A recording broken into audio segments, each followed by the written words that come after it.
Welcome back, guys, to another quick reloading video. We are gonna change things up a little bit for a quick couple videos, or at least one quick video. We'll get back to the 223 probably next. But like I told you guys, I bought a new bullet for the 6.5 Creedmoor. It is the 142 grain SMK Sierra Match King boat tail hollow point. So what I'm gonna do is, like I've said to you guys before, the first things first when I'm doing a bullet, obviously I take my overall length and everything, get my number, get my CBTO to touching the lands, but also I like to do a pressure test. So what I do for that, for a new bullet, the first thing I do is reload one bullet each all the way up until I get pressure, or pressure signs in the gun. So with the 142 Sierra Match King, Sierra's load data, well, Hornadays goes from, for a 140 grain to 143 grain bullet of H4350, their starting charge is 43.6 grains all the way up to 41.5. Now Sierra goes a lot higher than that. So since this is a pressure, you know, you're trying to find the first signs of pressure. So Sierra's is from, it's 39.6 is Sierra's starting charge. And they go all the way to 42.4. Yeah, 42.4 grains of H4350. So, like I tell you guys, always load from, you know, work your way up in the charge. Don't ever start up high. But for pressure, when you're starting to try and figure out pressure, you don't want to start real low, because you're just trying to get to the top end the quickest as possible. So what I'm going to do is, let me get to my Sierra Match King page. Alright, so I'm going to start at 41 grains. We're going to do just one bullet each charge, and we're going to go from 41 grains to 42.4, which is Sierra's max. Now, I may have to bang a couple of these bullets out and take the powder out. We may hit pressure at 42 grains, who knows. But, so I'm going to change the increments halfway through. So I'm going, starting off at 41 grains, then I'm doing 41.3, I'm doing 3/10 to start off with. So 41.3, then 41.6, and then 41.9. Once I get to 41.9, I start doing 2/10. And then the very last charge only 1/10 away. So from 41.9, I go to 42.1, and then I go to 42.3, and then I go to 42.4. So yeah, that will be our charge weights for this reloading. We're moving back to the 6.5 Creedmoor for one quick little video. Like I said, this will be a quick reloading video and a quick shooting video, because we're only doing 1, 2, 3, 4, 5, 6, 7 shots.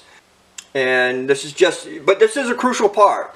For any new reloader watching this, I suggest doing this. Working your way up, just one shot a piece. You don't want to do, you know, 3 or 5, because then you're pounding out a bunch of bullets once you hit pressure, you know, unless you work it out perfectly, and you know, your right top charge is at pressure. But yeah, so this is how I do it when I'm starting off with a brand new bullet. This is the first reloading I do, is usually pressure signs. Now, I haven't been videotaping that because it's, you know, it's just a quick thing, but yeah, I figured I'd show you guys my method, you know, to my madness. But yeah, so I'm gonna, the brass is pretty much prepped, so I'll bring you guys back to put primers in. I think that's the next step. Alright guys, throwing a few primers in here. Same thing, I'm not going to do a close-up this video because, I mean, you got same thing over and over. It's just priming on the downstroke, priming on the press, same as I always do. But if you guys want to see a close-up of priming on the press, it's in several of my other videos. And like I said, I'll still be doing some long-form reloading videos, but it's just some of them, some of these quick, some of the ones I'm going to be, you know, shooting pretty quick. Or, you know, not a lot of range time, I guess is what I'm trying to get at. There's no sense in having the reloading video to be, you know, extremely long and then just shoot 7 bullets, you know. So yeah, I figured with the long form ones will be like first time we're doing a bullet, like when we get to the actual powder charge test on these and seating depth test, a couple of those will probably be long form. But since we're starting a brand new bullet for the 6.5 Creedmoor, same with like the 223, if we haven't done that bullet before, then I'll probably do some long form videos like the last 223 video was pretty, you know, was kind of long form, a little bit longer video, a little bit longer reloading part of the video. Long form video, I'm trying to keep it around an hour or just under an hour, and short form like this, I'm going to try and keep it around under 30 minutes, you know, probably 20 minutes is what I'd like to do.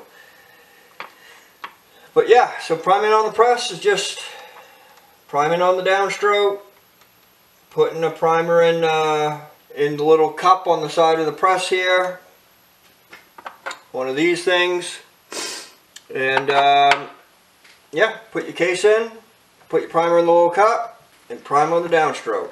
So there's our 7 cases primed, and next, powder. Alright guys, I think I got it so you guys can see the numbers here.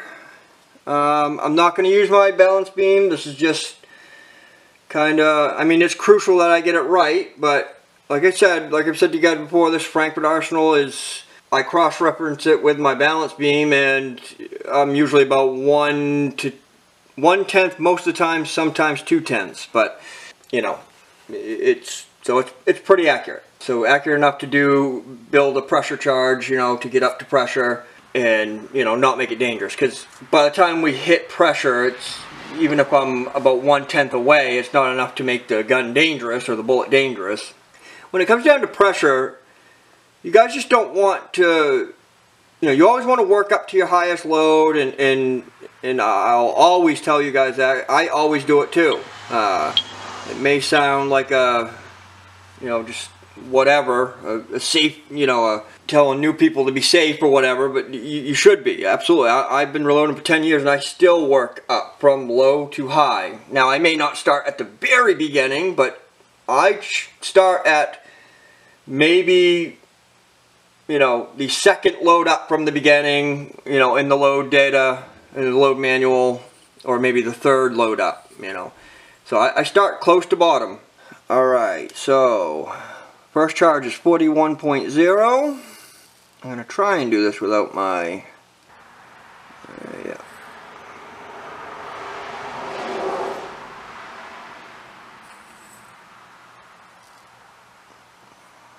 Alright, 41, 40.2, 41.3. Alright, let's take a couple granules out here. 41.1. Need 1 kernel. Come on, little kernel. Get out of there. Yeah, that's what's good about this H4350 is usually you can't really go too far over anyways, because 1 kernel is, you know, enough to change it a tenth or so. Alright, so 41. Can you guys see? You guys cannot. Oh, I don't know if I'm going to be able to bring that in view here, charging these things. Let me see if I can go up just a tad and you guys still be able to see. Yeah, that might work. Alright, you can still see the scale and still see me charge the case. Alright, so there's our first charge. 41. I will show you the next one, 41.3. Oh. By the way, I don't know if I showed you these bullets, but boy, these Sierra Match King 142 grains. They are nice. They are long boys. And the open tip on these, it's a small hole. I ain't even, it's teeny. Alright, let's cap that one off. Alright, 41.3. Ooh, 41.5. 41.2. Let's try and get one kernel in there.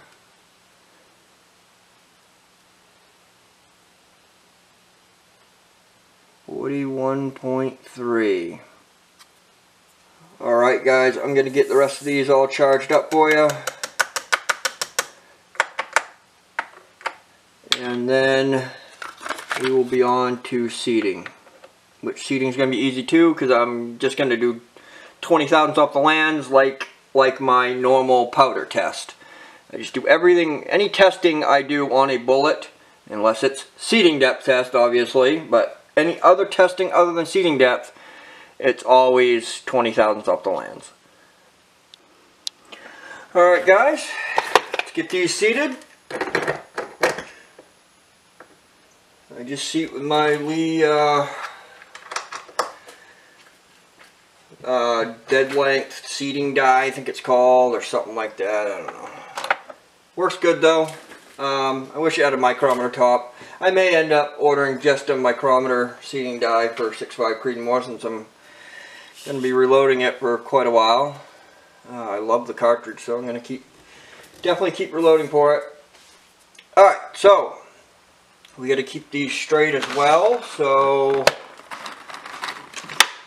I'm going to try and skip every other hole here. Okay, so let's back out the seating die, way out there. We need 20 thousandths off the lands, so go back to your book to see what touching was. Somewhere in here. Alright, right here. SMK 142 grain boat tail hollow point. Overall length was 2.855. CBTO, cartridge base to O drive, was 2.267. So we want 20 thousandths off that. So 6757 would be 10 thousandths. 47 would be 20 thousandths. So 2.247 sounds about right. Alright, so let's dial in that number. Back this bastard way out. I'm still getting some. That definitely shouldn't be too much. Alright, zero out your calipers. 2.375, and I'm looking for 2.247, so we got a ways to go. Oh, I gotta make sure you guys, alright, at that angle you guys can see that, so right over my bullets, tilt it a little bit, should be good. Alright, so 2.375, we gotta go way in, so let's do one full half turn. See how much a half a turn got us. 2.337, so a long ways to go. So let's do a full turn.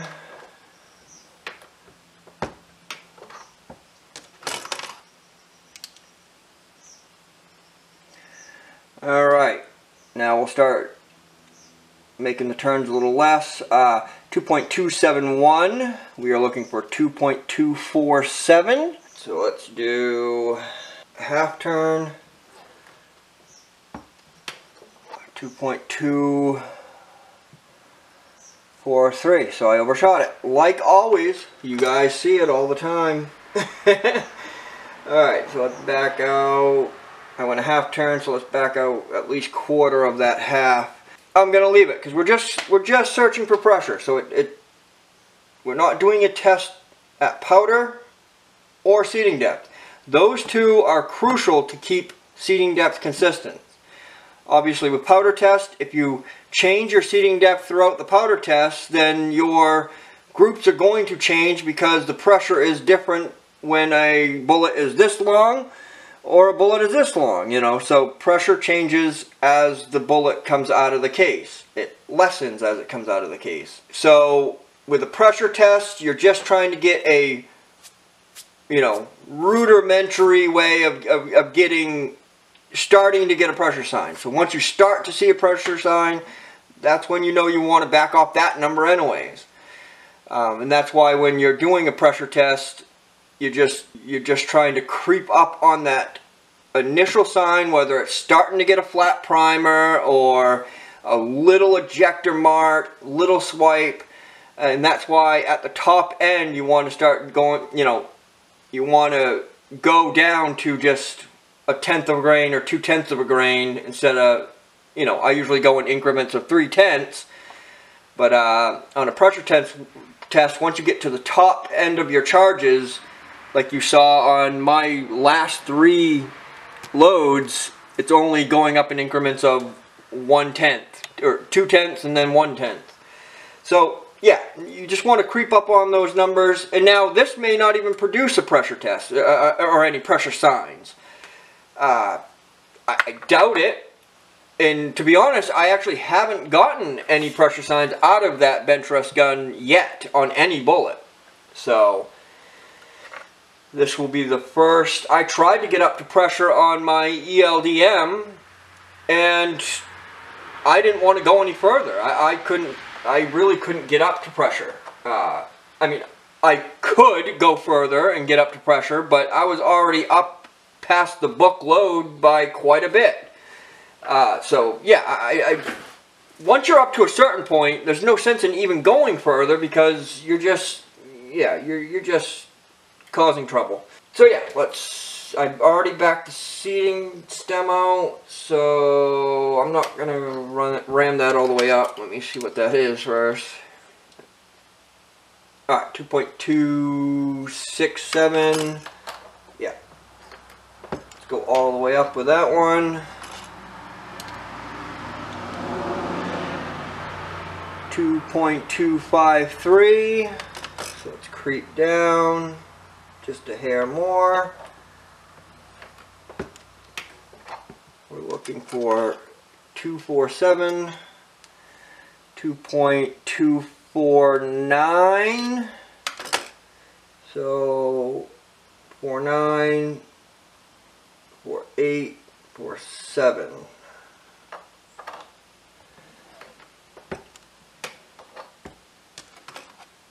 That should be good. 2.247, 465, 47, somewhere, yep. It's flickering between 465 and 47. So that is perfect. And good to go. Alright, I'll see you guys out on the range. Alright guys, we are doing that pressure test, trying to get up to pressure on the 142 SMK, 142 grain SMK. So it's one shot each. I'm just going to put them all into one dot, just to see how they group. And I'm going up and, well, you guys watch the reloading video. So so we're shooting the pressure test load for the 6.5 Creedmoor. Alright guys, sorry for the wind, if it is windy. I'm going to try and get this done quickly. Alright.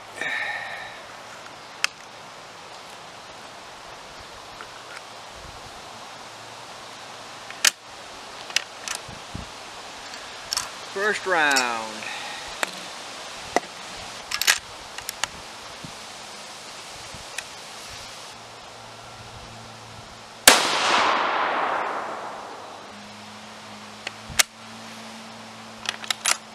Primers are good.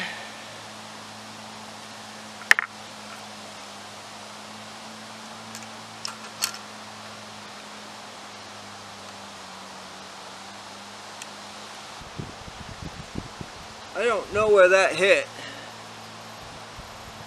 so I am gonna aim middle of that further square.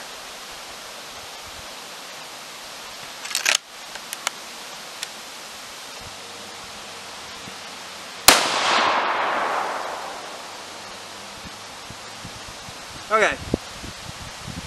I'm aiming right where, I'm hitting right where I'm aiming. So the rest will all be on that dot. The second bullet was in that square. And all looks good. Still round primer. Good to go. Alright, third bullet. I'll put the, I didn't write down on the target what they are, so I'll put in the description what it is.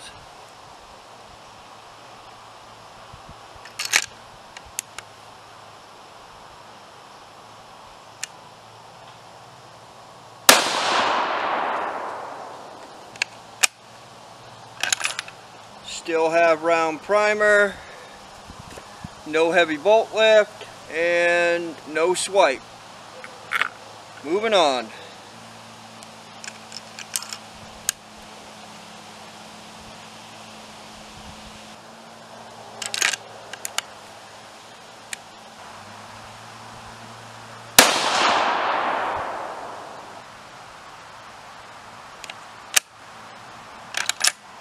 Primer is round, starting to get a teeny bit of primer flow back into the firing pin. Primer is round all the way around. I didn't have a heavy bolt lift, and no ejector marks whatsoever. So I'm moving on again.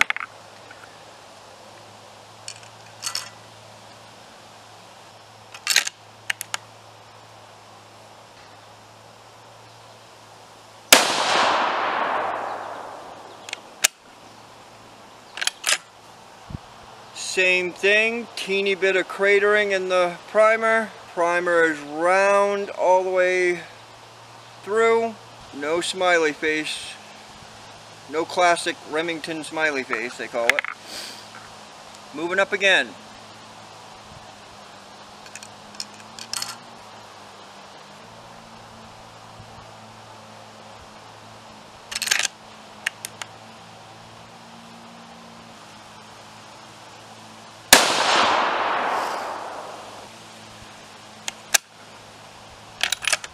Still nothing.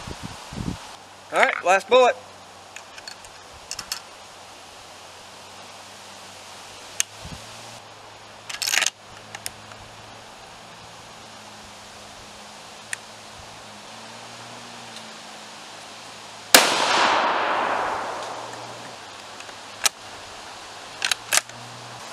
Alright, I still don't really see anything. We'll check it up at the bench. Yeah, we'll look at it up at the bench, but I still don't see anything. Alright guys. Alright guys, here's the brass. I've been inspecting it. Yeah, I mean this is the, let's see if I can't get you guys. That is the lowest charge at 41 grains. Primer, as you guys can see, is nice and rounded on the edge. And in this shine that you're seeing here, you would see a nice bright mark if it had an ejector swipe. And honestly, what was kind of weird is, oh, which one is it? One of these, yeah, this one right here. So the fourth one in, so the fourth shot at 41.9 was the one that had that bad crater. I mean, not bad, I guess more crater, what do they call that? Cratering of the primer pocket. So yeah, it's more of a pronounced primer cratering into the firing pin on this one, but then it kind of stopped on the other ones from here on out. So I don't know. Pretty much the conclusion of today is I still haven't reached pressure with this gun yet. And I am buying a chronograph very shortly. I know you guys want to see that data, and I want that data as well. You know, because I would like to know what my highest, so this is the highest charge right here at 42.4, and that's a lot higher than Hornaday's load manual was at. This is Sierra's data, and they go quite a bit higher than Hornaday. And as you can tell, still a round primer there, and less primer cratering or flow back into the firing pin than the other ones, and no ejector swipe. I don't know.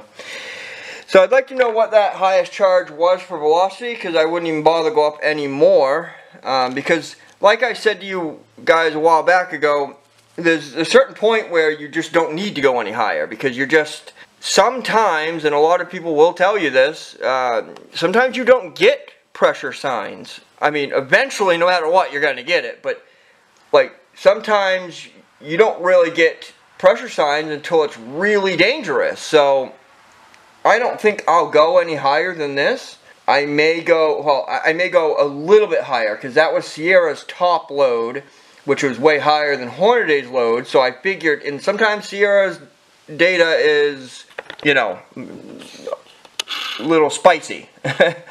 But yeah, so I may go just a couple more, maybe 2 more rounds higher, maybe a 42.7, and actually from here on I'd probably want to go in just 0.2 increments. So maybe a 42.6 and a 42.8 maybe, and maybe a 43. But yeah, I don't know. Either way, I don't need to go any further really. I may go just a couple more, and that's it. So these were the groups, if you can call them groups. I did shoot them. So I shot here, and I couldn't see my first hole because it was that one up by that. I'm pretty sure it was that one. I gotta look back at the footage.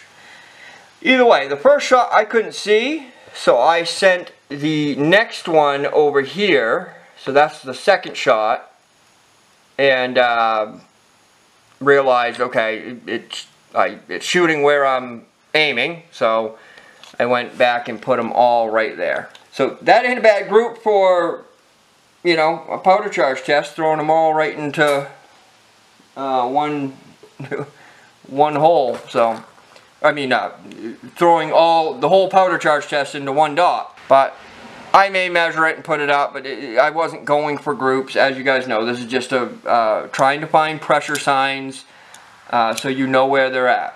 And I recommend people doing that, you know, just because it's good to know. It's good to know where your pressure signs start with that bullet. Every bullet's going to be different. Every powder's going to be different. So if you change bullet, you got to redo it. If you change powder, you got to redo it. And if you change brass, you may have to redo it. Brass, you know, it varies a little bit. It can vary a lot in other calibers, but I know like 6.5 Creedmoor, they're pretty consistent. 223 definitely, you know. But so yeah, that's the brass. That's the results. And next, for Creedmoor, we'll probably start working up a load for doing a full load development for this bullet. And I'm gonna just do my usual. I'm going to do my usual load development. We'll start off with a powder charge test. I may follow this pressure test load. Let's see here. I went from 41 to 42.4. Yeah, I may just follow this pressure test load in 3-shot groups. And then, as you guys know, I'll go to seating depth test, and then after that I'll go to shoot a bunch of 5-shot groups to the final load. Alright guys, I appreciate you guys watching this, and appreciate if you guys hit the like and subscribe, and I will see you guys in the next one.